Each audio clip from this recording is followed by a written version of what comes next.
గురుగారు నమస్కారం. శ్రీమాత్రే నమః. గురుగారు క్రోధినామ సంవత్సరానికి సంబంధించి కర్కాటక రాశి వారికి ఆదాయ వ్యయాలు, రాజపూజ్యం, అవమానం ఎలా ఉన్నాయి?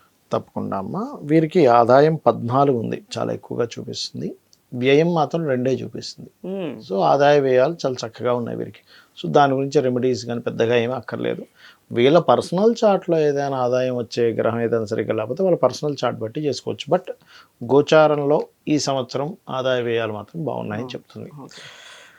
అలాగే రాజ్యపూజ్యం అవమానం 6 ఉంది. అంటే మెచ్చుకునే వారి సంఖ్య ఎంత ఉందో అవమానించే వారి సంఖ్య కూడా 6 ఉన్నారు. 6 కరెక్ట్గా 6 వస్తారని కాదు, చెప్తాడు ఇక్కడ అలా. అయితే మరి ఇక్కడ అవమానం తగ్గించుకోవాలి కదా. రాజ్యపూజ్యం 6 ఉంటే ఒక అవమానం తగ్గించుకోవాలంటే ఏం చేయాలి అంటే గణపతి ఆరాధన ఒకటి, శనీశ్వరుడు ఆరాధన, అదేవిధంగా ఆంజనేయ స్వామి ఆరాధన కానీ కాలభైరవ ఆరాధన కానీ చేసుకోవచ్చు. చేసుకున్నట్లయితే ఆరాధన అంటే ఏం లేదు, ఆ ఆలయాలకు వెళ్ళడము, ఇంట్లో ఆ స్తోత్రాలు చదువుకోవడం, దీపారాధన చేసుకొని ఇవి చేసుకుంటే తగ్గుతుంది మెయిన్గా చూసుకున్నట్లయితే. లేదా గణపతి ముందు గుంజీలు తీయడము ఇవి చేస్తే సరిపోతుంది. అయితే ఇక్కడ ఒకటే చెప్తా నేను, ఇది ఇలా ఉంది అవమానం పెరిగిపోతుందని భయపడకండి. మీ జన్మజాతకంలో రాజ్యపూజ్యం అంటే దశమ స్థానం బాగుండే మహాదశలు నడుస్తున్నాయి అనుకోండి, ఏం అవమానం అవ్వదు. మీ personal chart is most important కదా. అందుకని అంటే మీ పర్సనల్ చార్ట్ ఎక్కువ రూల్ చేస్తుంది దీనికంటే కూడా, ఇది కొంత ప్రభావం చూపిస్తుంది. అలాగే మిగతా గ్రహస్థితి కనుక చూసుకుంటే వీరికి కర్కాటకం వారికి ఈ సంవత్సరం అంతా కూడా భాగ్యంలో రాహు సంచరిస్తుంటాడు. అందుకని ఏం చేయాలి, పితృకార్యాలు ఎక్కువగా చేయాలి. ఎంత పితృకార్యాలు చేస్తూ ఉంటే అంత బాగుంటుంది, గుర్తుపెట్టుకోండి. భాగ్యంలో రాహు కదా, కాబట్టి గయ వెళ్ళడం, కాశీ వెళ్ళడం, ఇంట్లో అమావాస్య వచ్చినప్పుడు స్వయం పాకం ఇవ్వడం, అంటే దేవతా ఆరాధనతో పాటు పితృతర్పణాలు వదలడం, ఇవి ఎక్కువగా చేస్తుండాలి కర్కాటకం వారు. అప్పుడు ఇంకా బాగుంటుంది. అంటే ఇంకా పూర్వజన్మలో చేసిన పుణ్యం ఫలిస్తుంది, దాని ఓపెన్ అవుతుంది. అది బ్లాక్డ్ భాగ్యచక్ర అంటాడు. అంటే భాగ్యం ఉంది కానీ బ్లాక్ అయిపోతుంటాయి, అవి క్లియర్ అవుతూ ఉంటాయి. అలాగే ఫైనాన్షియల్ గ్రోత్ అయితే ఉంది. కాకపోతే ఈ సంవత్సరం ఏదైనా అగ్రిమెంట్స్ చేసేటప్పుడు 3లో కేతు ఉన్నాడు కాబట్టి అగ్రిమెంట్స్, కాంట్రాక్ట్స్, కమ్యూనికేషన్ చేసేటప్పుడు, ఒక మెయిల్ పంపించేటప్పుడు కాస్త జాగ్రత్తగా చూసి చేయాలి. ఇది మెయిన్గా చూసుకోవాల్సినటువంటిది. అలాగే మరొక విషయం ఏంటంటే ఇక్కడ దీంతోపాటు గురువు లాభస్థానంలో సంచరిస్తున్నాడు కాబట్టి, గురువు అంటే సహజంగానే ధనానికి, లాభాలకి కారకుడు. ఇది లాభంలో ఉన్న గురువు ఎప్పుడు కూడా సంతానాన్ని ఇవ్వడానికి బాగా తోడ్పడతాడు. అందుకని ఎప్పటి నుంచో సంతానం కోసం లేదు, లేదా రాజకీయంగా ఎదగలేకపోతున్నానో, లేకపోతే క్రియేటివ్ ఫీల్డ్లో ఎదగలేకపోతున్నానో, ఇటువంటి ఇబ్బంది పడుతున్నటువంటి వారికి ఇది చాలా మంచి సమయం చెప్పాలంటే.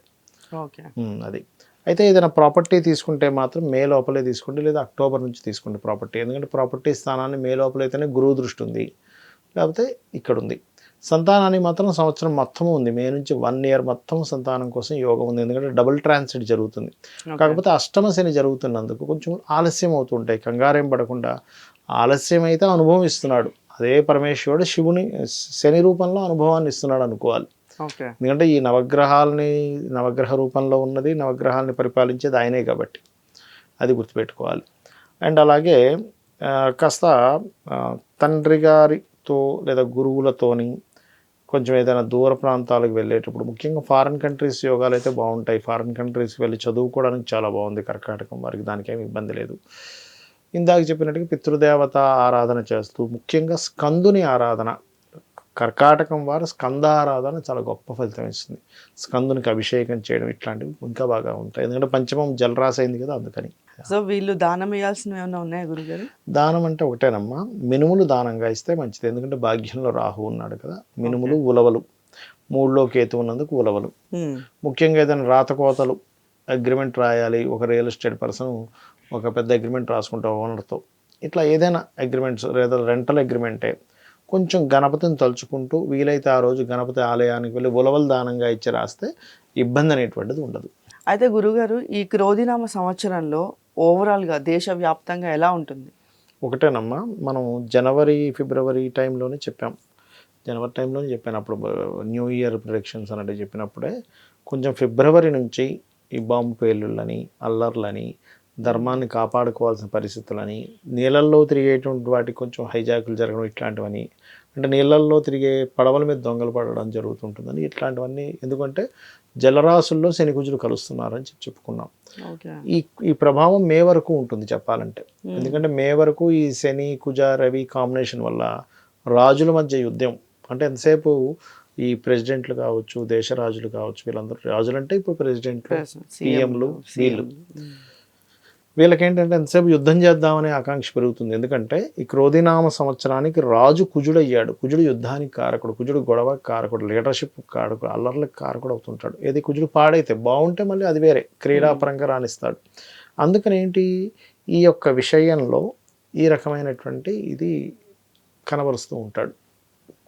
అలాగే మరొకటి ఏంటంటే ఈ ఏప్రిల్ మే మాసాల్లో బుధుడు కూడా నీచ పొందుతున్నాడు ఈ సంవత్సరంలో. కాబట్టి ఏమిటి, కాస్త ఈ షేర్ మార్కెటింగ్ రిలేటెడ్ విషయంలో కూడా బోల్డ్ అంత ఫ్లక్చువేషన్స్ వస్తాయి, అటువంటిది చూపిస్తుంది. కాబట్టి ఇది జనాల మీద దీని ప్రభావం పడకుండా ఉండాలి, అందరూ బాగుండాలి అసలు అనుకుంటే కనుక శని కుజ బుధ కేతు ఈ గ్రహాల దగ్గర దీపారాధన చేయడం కనుక చేస్తూ, ముఖ్యంగా కాలభైరవ అష్టకం కానీ, చండీ పారాయణం కానీ, లలితా అమ్మవారి యొక్క స్తోత్రపఠనం కనుక చేస్తూ ఉన్నట్లయితే, ఇప్పుడు యుద్ధ వాతావరణం అనుకున్నాం, యుద్ధాల వల్ల ఏమీ జరగకూడదు.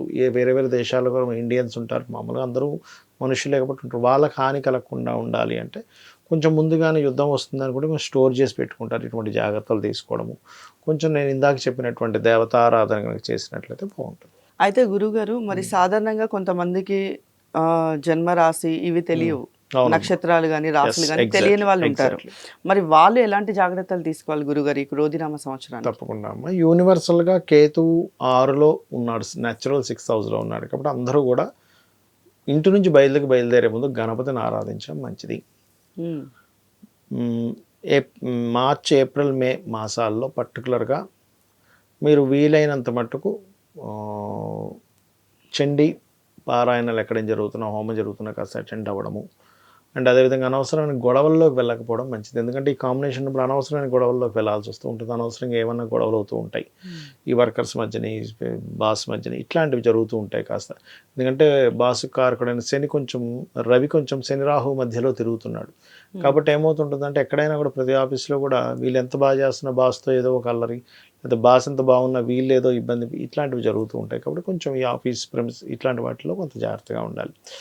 అండ్ అలాగే అందరూ కూడా న్యాచురల్గా నేను చెప్పేది ఒకటే, ఈ మార్చ్ ఏప్రిల్ మాసాల్లో బాగా అనుభవం, షేర్ మార్కెట్లో బాగా అనుభవం ఉన్న వాళ్ళకి లాభాలు ఉంటాయి. ఎందుకంటే నీచభంగ రాజయోగం కూడా ఉంది, నీచం కూడా పడుతున్నాడు ఒక పక్కన. కాబట్టి అనుభవం లేని వాళ్ళు కాస్త ఎక్కువ పోగొట్టుకునే ఛాన్స్ ఉంది. కాబట్టి ఈ జాగ్రత్తలు తీసుకోవాలి మెయిన్గా. తీసుకుంటూ బుధవారాలు ఎటువంటి నిర్ణయాలు తీసుకోకుండా ఉండాలి మే మాసం వరకు. బుధ శని మంగళవారాలు ఎటువంటి ఇంపార్టెంట్ డెసిషన్స్ తీసుకోకపోవడమే మంచిది. అయితే గురుగారు, సాధారణంగా జన్మజాతకం మెయిన్ అంటూ ఉంటారు కదా, మరి అసలు ఈ జన్మజాతకానికి సంబంధించి మెయిన్గా చూసుకోవాల్సిన అంశాలు ఏమైనా ఉంటాయా? మొత్తం మెయిన్గా జన్మజాతకమేనమ్మా. ఎందుకంటే మన ఎదుగుదల దగ్గర నుంచి మన సంపాదన ఎటువైపు వస్తుంది, మనం ఏ రకంగా ప్రయత్నం చేయాలి, ఏ దిశలో నివసిస్తే మంచిది, సంతానం ఎందుకు అభివృద్ధి అవ్వట్లేదు, అభివృద్ధి అవ్వాలంటే ఏం చేయాలి, వివాహ సమయం కానీ, మనకి చూసినట్లయితే ఇన్వెస్ట్మెంట్స్ చేసే సమయం కానీ, అదేవిధంగా విదేశాలకు వెళ్ళే సమయాలు కానీ, వచ్చే సమయం కానీ, ఇవన్నీ కూడా మన జన్మజాతకంలో ఉంటాయి. మన టర్నింగ్ పాయింట్స్, టైం బాగుందా బాగాలేదు, ఇవన్నీ కూడా. అయితే వీటితో పాటు ఎందుకు మనం ఈ ఉగాది ఫలితాలు ఇవి చెప్పుకుంటుంటామంటే, బయట ఉండే కాలం కూడా మనకు సహకరించాలి కాబట్టి చెప్పుకుంటూ ఉంటాం. కాబట్టి మెయిన్ జన్మజాతకం ఎప్పుడు కూడా. అయితే ఇక్కడ ఇంకొక విషయం చెప్తాను, మీకు జాతకం లేదు, అసలు ఏం జరుగుతుందో తెలియట్లేదు, అమ్మవారి ఆరాధన చేసుకుంటే కూడా అద్భుతంగా ఉంటుంది, గుర్తుపెట్టుకోండి. అమ్మవారిని పట్టుకున్నాను నాకేంటి, అదే అమ్మవారు తీసుకెళ్తుంది. ధన్యవాదాలు గురు. శ్రీమాత్రే నమః.